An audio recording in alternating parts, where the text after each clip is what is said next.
3 membres du gouvernement souminois étaient devant la représentation nationale pour répondre aux questions orales avec débat. Lors de cette séance plénière, le président de l'Assemblée nationale a précisé que le contrôle parlementaire n'a pas pour objectif de déchoir un ministre, mais plutôt de l'inviter à éclairer la lanterne publique sur une question donnée de la gestion faite par son ministère.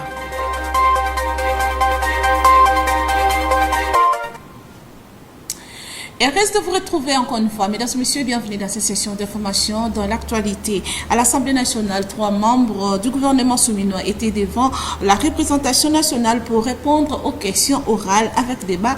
Suivez les détails avec Sarah Kindeda.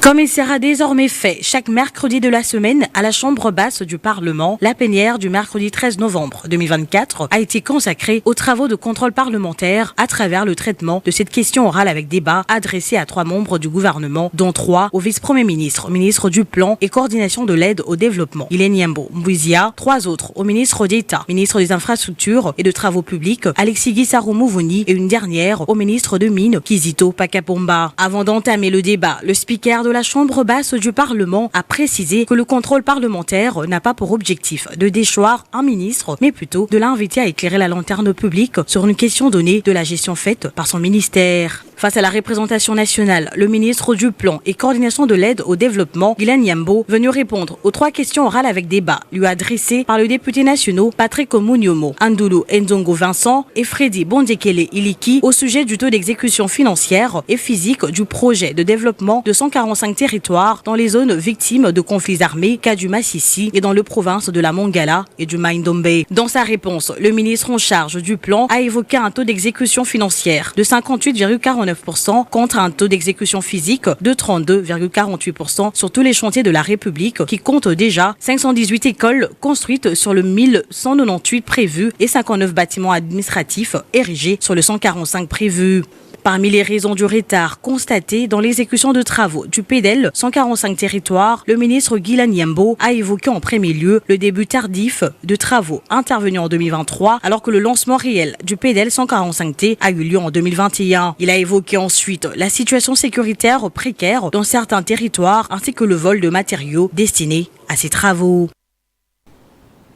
Restons toujours dans ces chapitres répondant aux aidés nationaux. Le vice-premier ministre, ministre du Plan et coordination de l'aide au développement, Guilane Yambo, a évoqué 2 raisons à la base du retard observé dans l'exécution du PDL 145 territoires dans les zones en conflit et les provinces en proie de l'insécurité. Suivez encore une fois, c'est pour recueillir au micro de Sarah Kindela. La situation de la mise en œuvre sur le plan physique se présente comme suit. Sur le 1198 écoles prévues, 518 sont achevées, soit 43,23% de taux d'achèvement. Pour le centre de santé, sur le 787 centres de santé prévus, 276 centres sont achevés, soit 35% de taux d'achèvement. Sur les 145 bâtiments administratifs prévus, 59 sont achevés, soit 40,69% de taux d'achèvement. Le taux d'exécution physique moyen est de l'ordre de 32,11%. Le rapport d'état d'avancement des travaux fait état d'un déphasage entre le taux d'exécution physique et les taux d'exécution financière des différents marchés. Les causes de retard observées. Au-delà des problèmes d'ordre logistique liés à l'éparpillement des chantiers situés dans les zones enclavées à desservir essentiellement par des voies navigables et par des routes impraticables, cette situation s'est traduite par un retard dans l'exécution des travaux qui fait suite à un déficit managérial dans le chef des entreprises. Concernant maintenant la province du Nord Kivu, les 2 territoires sont occupés par les forces négatives du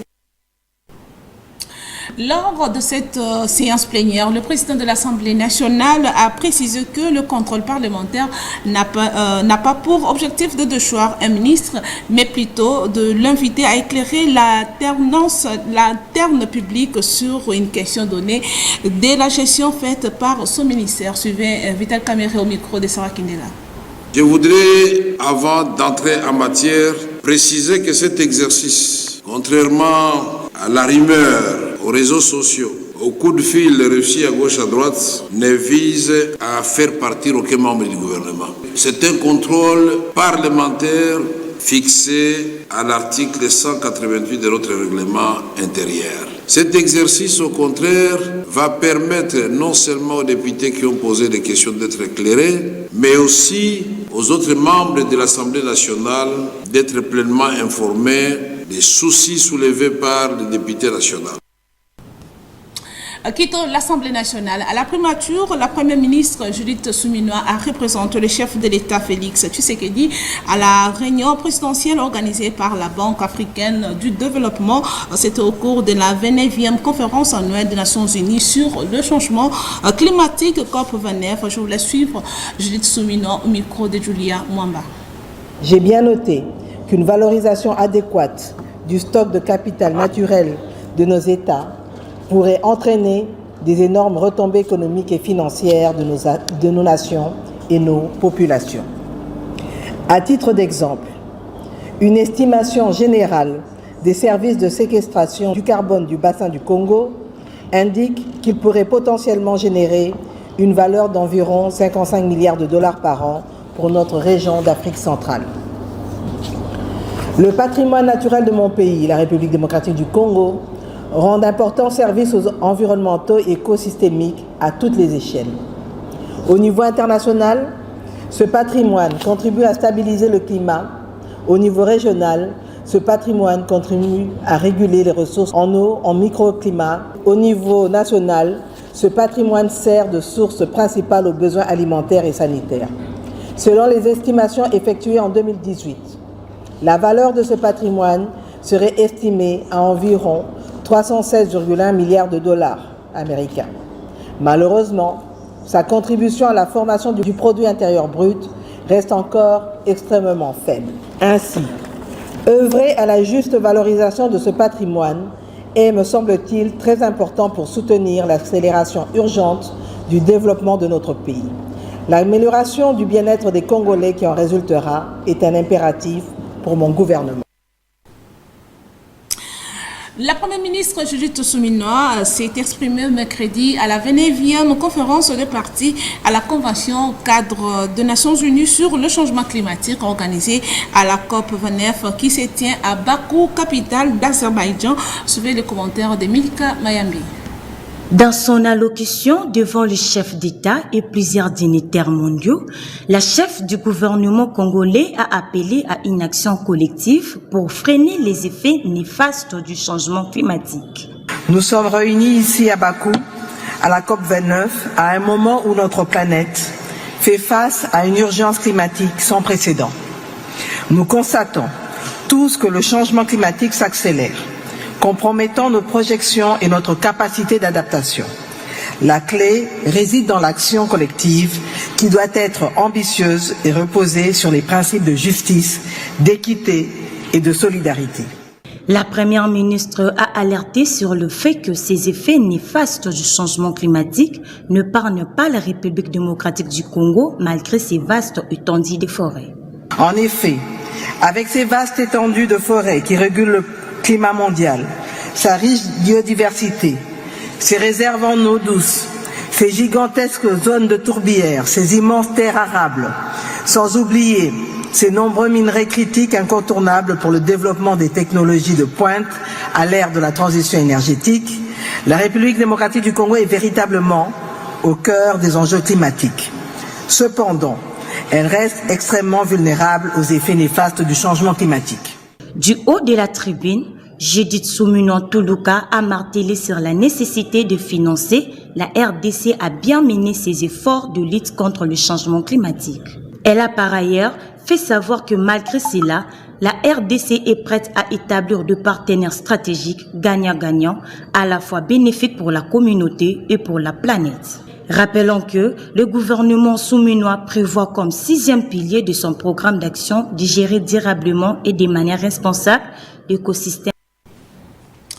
Direction la province de l'Ituri, un centre de formation mis en place pour renforcer la capacité opérationnelle de FARDC sur terrain. La cérémonie de la remise officielle de ces clés de moto a été présidée par le gouverneur militaire, le lieutenant-général Louis Kachamadoni. Suivez les détails.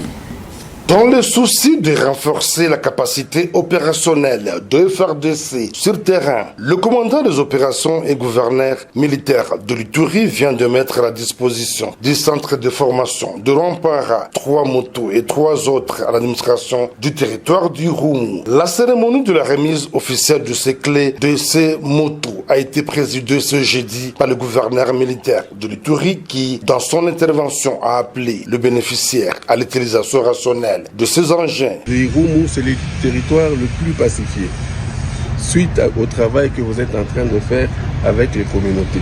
La communauté Waleso Evokuntu et Nande, qui avaient des problèmes, mais qui sont en train aujourd'hui de se parler, et c'est là grâce à votre travail. Et ce travail demande la mobilité. Je vous dote de ces 3 motos pour que tous ces grands responsables qui doivent se déplacer pour aller, n'est-ce pas, contacter les communautés pour leur mobilité peuvent utiliser ces motos. Voilà, donc très sincères félicitations.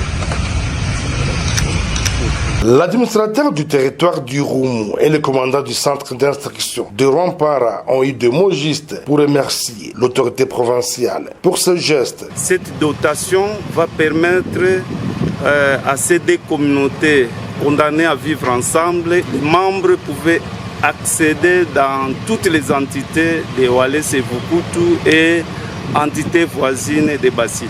Depuis que ce centre est centre, c'est la toute première fois que j'ai de tels cadeaux aux mains de son Excellence, Monsieur le gouverneur militaire de la province de l'Ituri, Monsieur le lieutenant-général Luboya Kashama Johnny, et que le bon Dieu le protège, le garde pour cet amour vraiment profond. Depuis l'avènement de l'état de siège en Ituri, le lieutenant-général Luboya Kashama Johnny ne cesse de se préoccuper des conditions de travail et de vie des militaires déployés dans cette zone en vue de mettre hors d'état de nuire les groupes armés et restaurer la paix, comme c'est le cas dans plusieurs entités où les populations vaquent librement à leurs activités. Parlons société. Dans ce journal, l'avenue Colonel Ebeya, dans la commune de la Gombe, se trouve dans un état de délabrement qui rend très difficile la circulation dans cette partie de la capitale. Pour plus de détails, suivez cet élément de nos stagiaires de l'UNICIC. Excusez papa. L'avenue Colonel Ebeya, située dans la commune de la Gombe, non loin même de l'hôtel de ville de Kinshasa, se trouve abandonnée à son triste sort au vu et au su de tout le monde. À en croire les usagers de cet axe routier, et depuis un temps relativement long que les travaux de réhabilitation de cet axe routier ont été arrêtés sans cause. Entre-temps, ils éprouvent d'énormes difficultés pour emprunter cette voie. En ce moment où la capitale congolaise fait face aux nombreux défis liés à l'état des infrastructures routières, l'intervention des autorités provinciales est attendue par les usagers de l'avenue Colonel Ebeya. Et les habitants du quartier Passamaba dans la commune de Lancélé s'inquiètent sérieusement concernant la pénurie d'eau dans ce coin de la capitale. Ces derniers demandent de l'aide aux autorités quant à ces. Suivez encore une fois ce constat de nos stagiaires de l'UNICIC. Depuis l'existence du quartier Passamaba dans la commune de Lancélé, la population de ce coin ne bénéficie pas de l'eau potable de la régie des eaux. Autrefois doté d'un forage par une structure, mais il y a de cela 2 semaines que ce forage est tombé en panne de moteur. Actuellement, les habitants de Passamaba éprouvent des difficultés pour s'en procurer de l'eau. Na wuti na pompe, bana 9h na kendaki, on a toka mai batu. Mai ya sera toto kaka ezobima te 2 semaines yango. Nini forage yango pe toto toka na batu soko ketongo te okene ti ba 9h wana ti siko na toki te. Batu po muto kangela ngato azalaki te. Na ke retard na toki te. Koto mai pasi, mai bandai ko sunga biso ezobima te tozo nyoka mana mai, nyoso pasi na pasi yango na ye ko yebisa bino ko yebisa ba konza moka ba luka biso solution na makama mai. Na mpasa ma ba ko tila biso ba réside zo ba ko tila biso ba mai et sunga biso population bazo souffrir makasi. Koto mai ma plein milelo on j'ai masouté on a boulu mais boulu on peut la passe fort. Aux autorités de la régie de distribution d'eau de jouer pleinement leur rôle à fournir d'eau potable aux habitants du quartier Passamaba car l'eau c'est la vie, dit-on. Et bouclons ce journal par cette information. L'association de personnes responsables à Perse a joué un match loisir avec une structure dénommée Émilie au terrain Soukissa à Kinkole dans l'objectif de renforcer les liens fraternels. Suivez ce reportage de Guilhem Mayamba. C'était dans le cadre du renforcement des liens fraternels que les anciens footballeurs de la République démocratique du Congo, réunis au sein de la structure dénommée Association de personnes responsables à Perse, que dirige Junior Mabonga et l'équipe Émilie de Kaouka, ont joué un match de loisir à Kinkole au terrain Soukissa.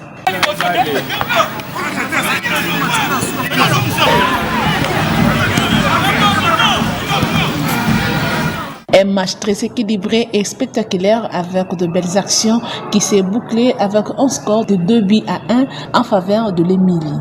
Juste après cette rencontre de loisirs, le coordonnateur de la Perse, Junior Mabonga, et son président Yves Ndongala ont réagi en ces termes. Tobandaki vraiment très bien, 1-0 tombé dans la première mi-temps, et puis deuxième mi-temps, vu le changement où on va salir et apporter, où la mission n'est pas portée. Vite au moment qui est milieu de terrain la mission, et puis dans la ligne d'attaque par rapport au changement, comme loisir quoi. Donc il faut que nous sommes mouillés Mario. Le changement et apporter vraiment des faits de pas la mission. Mais malgré tout ça, les football, et comme on a essayé commis, on a sauté. Et tout ça déjà, j'ai vraiment avancé, mais net au bête arabogiste pour leur qui ça va maladie, ma et surtout équipe la mission, et ça vraiment équipe responsable. Du côté de l'Émilie, son président Aristote Moulumba et le secrétaire général Fiston Leba ont aussi donné leur point de vue concernant cette rencontre sportive. La CPL, premièrement, on a toujours victoire dans le match en plus. On a fait ces félicitations pour l'anniversaire. On a mis ça, on a mis ça dans le terrain. Pour la question, on a mis ça dans le niveau du polo côté G, côté Babi.